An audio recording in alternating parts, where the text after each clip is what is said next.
কমিউনিস্টরা কখনো জনজাতিদের সম্মান দেয়নি। জনজাতিরা কখনো টাকা পয়সা চায় না, তারা চায় সম্মান। বিপ্লবদের ত্রিপুরায় প্রথম পা রেখে আগে জনজাতিদের সম্মান দিয়েছে, তাই তাদেরকে উপজাতি নয় জনজাতি বলি।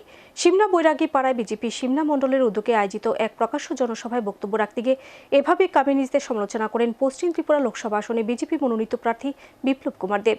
লোকসভা নির্বাচন যত এগিয়ে আসছে ততই নিজের জয়ের ব্যবধান বাড়াতে প্রচারে তেজিভাব আনার চেষ্টা করছেন পশ্চিম ত্রিপুরা লোকসভা আসনে বিজেপি মনোনীত প্রার্থী রাজ্যের প্রাক্তন মুখ্যমন্ত্রী সাংসদ বিপ্লব কুমার দেব।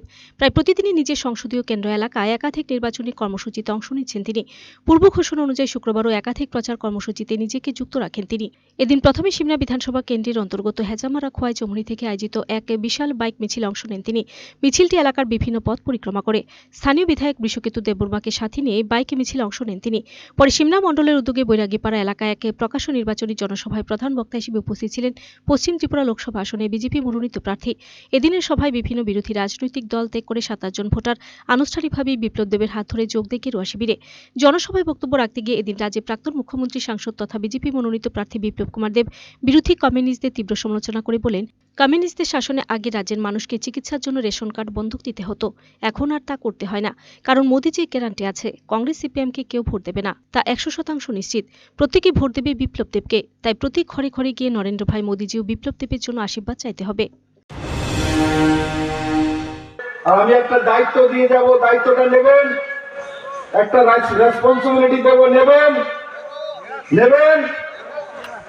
প্রতি ঘরে ঘরে যাওয়া, লোকসভার ক্যান্ডিডেট প্রতি ঘরে ঘরে যেতে পারে না। আমি তো তবু বুথে বুথে যাওয়ার চেষ্টা করি। প্রতি ঘরে ঘরে যাওয়া আর নরেন্দ্র ভাই মোদীর জন্য আর বিপ্লব দেবের জন্য আশীর্বাদ চাওয়া, আর পদ্মফুল চিহ্নে ভোট দেওয়া। কি ত্রিপুরা মাতার যে সিম্বল, সেটা আনারস আছে, কিন্তু আমি দাঁড়িয়েছি বিজেপি থেকে, দ্বিতীয় দাঁড়িয়েছি বিজেপি থেকে পদ্মফুল চিহ্ন। কারণ কি, আমরা মোদীকে প্রধানমন্ত্রী বানাতে চাই দিদি আর আমি। কারণ কি, মোদী প্রধানমন্ত্রী হলে ত্রিপুরার কল্যাণ হবে, এটা দিদিও জানে, মহারাজ প্রদ্যোৎ কিশোর মানিক্য জানে, বিশ্বকতও জানে, বিপ্লবও জানে, বিনোদও জানে, সুনীল দাও জানে, রবীন্দ্র দাও জানে, আর এখানে যারা বসে আছে সিমনাবাসীও জানে। Video report search India TNN।